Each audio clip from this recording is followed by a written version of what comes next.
ETF index mutual funds నేర్చుకుని stock మార్కెట్లో రాణించాలనుకుంటున్నారా? వెంటనే ఈ నెంబర్కి కాల్ చేయండి.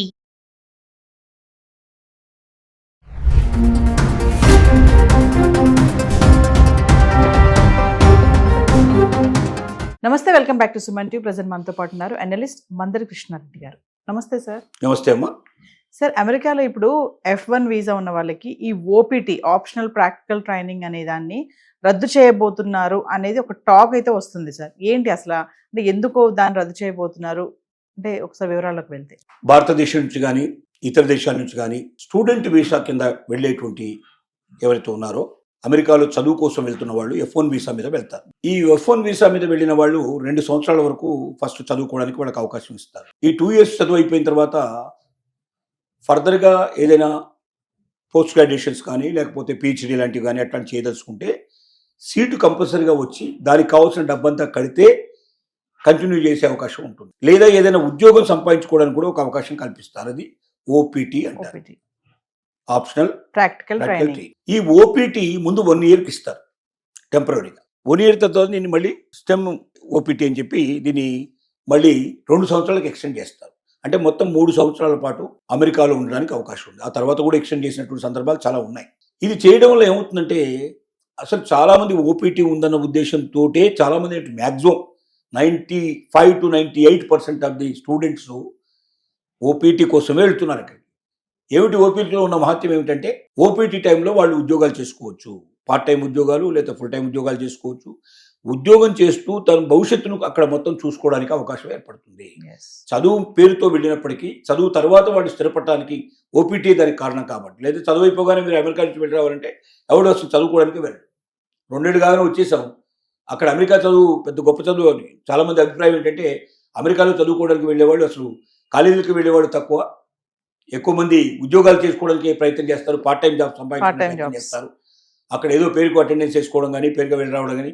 అంటే మన కాలేజీలకు పెద్దగా తేడా ఏం లేదు. ఇక్కడ కూడా చాలా కాలేజీలు అట్లాగే నడుస్తున్నాయి, అక్కడ కూడా కాలేజీలు కొన్ని అట్లాగా అలౌ చేస్తున్నాయి అనేది దీన్ని బట్టి మనకు అర్థమవుతుంది. అయితే ఇప్పుడు ఏమవుతుందో ఆలోచిస్తున్నాడు ట్రంప్ అంటే అసలు OPTని పూర్తిగా రద్దు చేద్దాం లేదా దీన్ని కుదిద్దాం, దీన్ని చాలా తక్కువగా ఇప్పుడు 1 year నుంచి 3 years వరకు టైం ఉంది.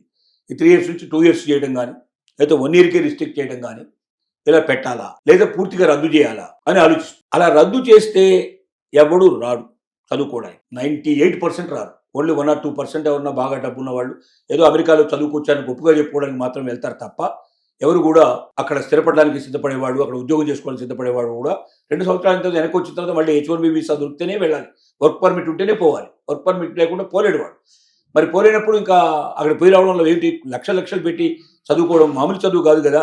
ఇక్కడ అయ్యేటువంటి అక్కడ 1 year చదివే చదువు ఇక్కడ మనం 10 ఏళ్ళు చదువుకోవచ్చు, 15 ఏళ్ళు చదువుకోవచ్చు. అంత డబ్బు మనం అక్కడ ఖర్చు పెట్టాల్సి వస్తుంది. కాబట్టి ఎవరు కూడా పోవడానికి అవకాశం లేదు. కాబట్టి దీన్ని అమలు చేయాలి. దీంట్లో ఇంకా కొన్ని ఒకవేళ వీలైతే మొత్తం రద్దు చేయాలి నెంబర్ 1. రెండోది ఏంటంటే ఒకవేళ మొత్తం రద్దు చేయడానికి అవకాశం లేకపోతే దీన్ని కుదించాలి. 1 yearకో 2 yearsకో దీన్ని కుదించాలి. 3 years బదులుగా 1 yearకో 2 yearsకో కుదించాలనేది రెండోది. మూడోది ఏమిటంటే అలా కుదించడంతో పాటుగా లేదా కుదించని పరిస్థితి పక్షం లేని పరిస్థితుల్లో OPTలో ఉండాలంటే కంపల్సరీగా వాళ్ళు ఉద్యోగం చేస్తున్నట్టుగా వాళ్ళకి సర్టిఫికేట్ ప్రొవైడ్ చేయాలి. ఎంప్లాయర్ సర్టిఫికేట్ ఉండాలి. వాళ్ళ దగ్గర నేను ఉద్యోగం చేస్తున్నానని ఎంప్లాయర్ సర్టిఫికేట్ ఇస్తాడు. పార్ట్ టైం అయినా కూడా ఫుల్ టైం గానే వాళ్ళు జనరల్గా దాన్ని పరిగణించేటట్టుగా ఉంటుంది. ఉద్యోగం అని అంటాడు, పార్ట్ టైం ఫుల్ టైం రాయకుండా కూడా ఉద్యోగం అంటాడు, ఇస్తాడు. ఆ సర్టిఫికేట్ ప్రొడ్యూస్ చేస్తేనే అమెరికాలో OPT మీద ఉండేందుకు హక్కు ఉంది, లేకపోతే లేదు. లేదా ఫర్దర్ ఎడ్యుకేషన్ పోస్ట్ గ్రాడ్యుయేషన్ కానీ PhD కానీ చేయడానికి ఆల్రెడీ కాలేజ్ అడ్మిషన్ ఇచ్చి ఉండాలి. అంత డబ్బు కాలేజ్కి పే చేయాలి. అది చాలా లక్షల్లో ఉంటుంది. అంత డబ్బు పే చేయడానికి అందరి దగ్గర అవకాశం ఉండదు. దీనికే ఏదో అప్పో చేసి వెళ్ళే వాళ్ళు మిడిల్ క్లాస్ ఎక్కువ ఉంటారు, దీంట్లో వెళ్తారు. ఇప్పుడు ప్రతి ఆల్టర్నేటివ్ చెక్స్ అంటే ఎంప్లాయర్ అనేవాడు వెళ్ళి అక్కడ స్టూడెంట్ ఉన్నాడా లేడా, వాడు పనిచేస్తున్నాడా లేడా ఎప్పటికప్పుడు వాడు సర్టిఫై చేయడం కానీ లేకపోతే దానికి సంబంధించినటువంటి ఆఫీసర్స్ వెళ్ళి చెక్ చేయడం కానీ స్ట్రిక్ట్గా ఫాలో అవ్వాలి. ఇప్పటిదాకా ఎవరు పట్టించుకోవట్లేదు. అని ఏదో సర్టిఫికేట్ తెస్తారు, అక్కడ పడేస్తారు, పెద్దగా అంతగా ఉండని పరిస్థితి ఏర్పడుతుంది. అలా కాకుండా సర్టిఫికేట్ ఇచ్చినటువంటి కంపెనీ ఉందా లేదా, ఆ కంపెనీలో ఆ ఎంప్లాయీ వెళ్ళి పనిచేస్తున్నాడా లేదా, జీతాలు టైంలో ఇస్తున్నాడా లేదా, ఈ మొత్తం మానిటరింగ్ అంతా సిస్టమ్ అంతా నడుపుకుంటున్నాం. అంటే ఇప్పుడు రూల్స్ కొంచెం టైట్ చేస్తారు, చాలా టైట్ చేద్దాం అనుకుంటున్నాం. ఇలా టైట్ చేయడంలో కూడా ఏమవుతుందంటే ఇక వెళ్ళేటువంటి వాళ్ళ సంఖ్య తగ్గిపోతుంది.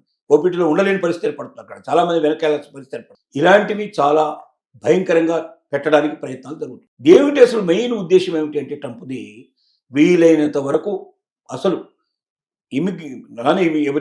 నాన్ ఇమిగ్రెంట్స్ ఉన్నారో బయట నుంచి వచ్చేవాళ్ళు, అక్కడి జాతీయ పౌరులు కాకుండా అక్కడి పౌరులు కాకుండా బయట నుంచి వచ్చేవాళ్ళని వీలైనంత వరకు రిస్ట్రిక్ట్ చేయాలి, వీలైనంత వరకు రానివ్వకుండా చేయాలి. ఈ దేశానికి ఉపయోగపడే వాళ్ళే ఉండాలి ఇక్కడ, ఈ దేశానికి లాభం చేకూర్చే వాళ్ళే కావాలి, ఈ దేశానికి మేధస్సు ఇచ్చేవాడు కావాలి, లేదా ఈ దేశాన్ని ఏదో ఒక రకంగా ధనిక దేశంగా మార్చడానికి ఉపయోగపడేట్టు కావాలి. కానీ ఈ దేశంలో పనిచేసి ఈ దేశంలో డబ్బు తీసుకెళ్ళి వాడి దేశానికి తీసుకెళ్ళేవాడు కానీ, ఈ దేశం డబ్బుతోటే వాడు గొప్పవాడు కావాలని కోరుకోండి కానీ ఇలాంటి వాళ్ళు మాకు అక్కర్లేదు. పైపెచ్చు వీళ్ళ వల్ల ఏమవుతుందంటే, ఓపీటీ వల్ల ఏమవుతుందంటే అక్కడ ఉన్నటువంటి అమెరికన్ స్టూడెంట్స్కి ఉద్యోగాలు రావడం చాలా కష్టమైపోతుంది. ఎందుకంటే అక్కడ ఉన్న వాళ్ళు చదువుకున్న వాళ్ళు చాలా తక్కువ, అంటే హైలీ ఎడ్యుకేషన్ చాలా తక్కువ, ఎక్కువగా తక్కువ 10th క్లాస్లో ఇంటర్మీడియట్లో ఉద్యోగాలు వదిలేసే వాళ్ళు, ఎడ్యుకేషన్ వదిలే వాళ్ళు ఎక్కువ. ఎందుకంటే 14 years అయ్యేసరికి తల్లిదండ్రులతో సంబంధాలు చాలా మంది తెగిపోతాయి, అందరు బయటకు వెళ్ళిపోతారు. ఏదో పేపర్ వేసో లేకపోతే పెట్రోల్ బంకుల్లోనూ అక్కడిక్కడ ఉండి పని చేసుకుంటూ చదువుకునే వాళ్ళు ఎక్కువ మంది ఉంటారు. అలా చదివేటువంటి వాళ్ళు పెద్ద చదువులు చదవాలంటే చదవలేరు, ఎందుకంటే అంత ఫీజులు కట్టేసి అక్కడ కాలేజెస్లో అటెండ్ అయ్యి చదువు పూర్తి చేసుకొని బయటకు వచ్చే వాళ్ళ సంఖ్య తక్కువ ఉంటుంది. అంటే ఇలాగా తక్కువ చదువు ఉండేటువంటి వాళ్ళంతా కూడా చిన్న చిన్న ఉద్యోగాలు తీసుకొని ప్రయత్నం చేస్తారు. F1 వీసా మీద వెళ్ళే వాళ్ళందరికీ ఆ చిన్న చిన్న ఉద్యోగాలే దొరుకుతాయి. అంటే ఏమవుతుంది, F1 వీసా మీద వెళ్ళే వాళ్ళేమో చాలా తక్కువ వేతనాలతో పనిచేయడానికి సిద్ధపడతారు.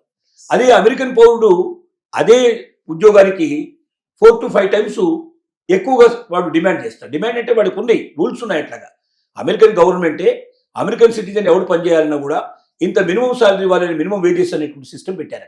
కాబట్టి అమెరికన్ పౌరుడు అక్కడ ఉద్యోగం చేస్తున్నప్పుడు తప్పనిసరిగా అంత డబ్బు ఇవ్వాలి. అదే డబ్బు కన్నా 4-5 ఇంతలు తక్కువ ఇచ్చేసి పని చేయించుకోవడానికి, తర్వాత ఎక్కువ టైం అయినా పని చేస్తాడు, ఓవర్ టైం అయినా పని చేస్తాడు, హాలిడేస్ సండేస్ కూడా వచ్చి పని చేయమంటే పని చేస్తారు. అదే వాడు అమెరికన్ పని చేయడు, చచ్చినా పని చేయడు, ఫ్రైడే దాకానే పని చేస్తానంటాడు, సాటర్డే సండే పిలిచినా రాడు, ఒక్క నిమిషం లేట్ అయినా అక్కడ ఉండడు, ఒక్క నిమిషం వాడు లేటుగా రాడు, కరెక్ట్ టైంకి వస్తాడు, టైంకి వెళ్ళిపోతాడు.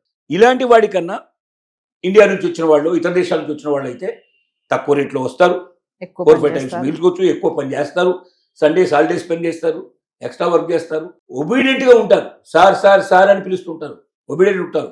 అమెరికా అట్లా ఉండదు. నువ్వు నాకు రెస్పెక్ట్ ఇవ్వు, నేను నీకు రెస్పెక్ట్ ఇస్తా, నువ్వు నాకు రెస్పెక్ట్ ఇవ్వకపోతే నువ్వు ఎవడు నీకు రెస్పెక్ట్ ఇవ్వని పరిస్థితిలో ఉంటుంది అక్కడ. కాబట్టి వీటన్నిటిని దృష్టిలో పెట్టుకొని అక్కడ ఉద్యోగాలు బాగా పెరగాలంటే, అమెరికన్స్కి ఉద్యోగాలు ఎక్కువ రావాలంటే ఓపీటీ రద్దు చేస్తే అమెరికన్ ఉద్యోగాలు బాగా పెరుగుతాయి అని ఆలోచనలో ఉన్నారు. అట్ ద సేమ్ టైం మళ్ళీ ఏంటంటే భయం కూడా ఉంది, ఓపీటీ రద్దు చేస్తే ఇక్కడ ఎడ్యుకేషన్ ఇన్స్టిట్యూషన్స్ అన్ని మూసేయాల్సిన పరిస్థితి ఏర్పడుతున్నాయేమో. అలాగే చిన్న చిన్న ఉద్యోగాలకి అమెరికన్స్ దొరకకపోతే కూడా అక్కడ వీళ్ళని పెట్టాలంటే ఇంకెవరిని పెట్టాలన్నా దొరకకపోతే చాలా కష్టం అవుతుంది. కొన్ని భయాలు ఉన్నాయి. కానీ at the same time restriction పెట్టి కొంచెం తగ్గించాలనే ఉద్దేశంతో ఉన్నారు. బహుశా దాన్ని ఈ ఇయర్ ఎండింగ్ లోపల, డిసెంబర్ లోపల కానీ లేకపోతే ఫస్ట్ హాఫ్ లోపల, జూన్ లోపల కానీ 2026లో అమలు చేయాలనుకుంటున్నారు. కానీ ఈ ఇయర్లో చేసే అవకాశాలు 99% లేవని చెప్పుకోవచ్చు. 2026 బిగినింగ్లో ఎప్పుడైనా చేస్తే వచ్చే సమస్య ఏంటంటే, ఇప్పుడు అక్కడ ఆల్రెడీ ఎడ్యుకేషన్ పూర్తయి ఓపీటీలో ఎంటర్ అయిన వాళ్ళకి ఇబ్బంది లేదు, వాళ్ళకి ఆ 3 years ఉంటుంది, వాళ్ళని ఎవరు రిస్ట్రిక్ట్ చేయడానికి వీల్లేదు. ఒకసారి ఓపీటీ ఇచ్చేసారంటే దాని ప్రకారం పోవాల్సిందే. కొత్తగా వచ్చే చట్టం ఎవరు గుర్తిస్తుందంటే, ఇప్పుడు స్టూడెంట్స్గా ఉండేవాళ్ళు, అంటే ఈ 2 years లోపల ఫస్ట్ ఇయర్ ఉండే వాళ్ళకు మాత్రమే, సెకండ్ ఇయర్ పూర్తి కాకుండా ఉండేవాళ్ళు కానీ, కొత్తగా వెళ్ళి ఎడ్యుకేషన్లో జాయిన్ అయ్యే వాళ్ళకి కానీ ఇబ్బంది అవుతుంది.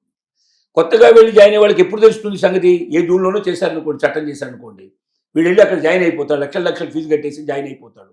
అప్పుడు జూన్లో దాన్ని తీసుకొచ్చారనుకోండి, జనవరిలోనో ఫిబ్రవరిలోనో వీళ్ళు అడ్మిషన్ అయిపోతుంది, మార్చి లోపల వెళ్ళిపోయి జాయిన్ అయిపోతారు. జూన్లో తీసుకొచ్చారనుకోండి చట్టం, కొత్తగా వెళ్ళిన వాడికి ఇంకా ఓపీటీ ఉండదు.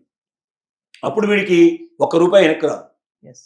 అమెరికాలో 2 ఏళ్ళు చదువు పూర్తి చేసుకోవడానికి మొత్తం డబ్బంతా వీడు తప్పనిసరిగా బయట నుంచి తెచ్చుకోవాల్సిందే. 2 ఏళ్ళు పూర్తి కాగానే వాడు బ్యాగ్ వేసుకుని వెళ్ళిపోవాల్సిందే.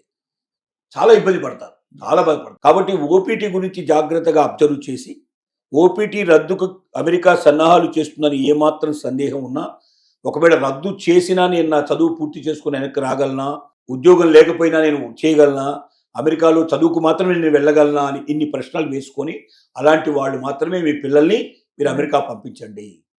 స్టూడెంట్స్ ఎవరైనా ఉంటే ఇవన్నీ గమనించుకొని వెళ్ళండి. ఒక్కసారి మీరు వెళ్ళిన తర్వాత ఓపీటీ రద్దయితే మాత్రం మీరు చాలా బాధలు పడతారు, చాలా ఇబ్బందులు పడతారని మనం హెచ్చరిక చేయాల్సిన పరిస్థితి ఏర్పడుతుంది.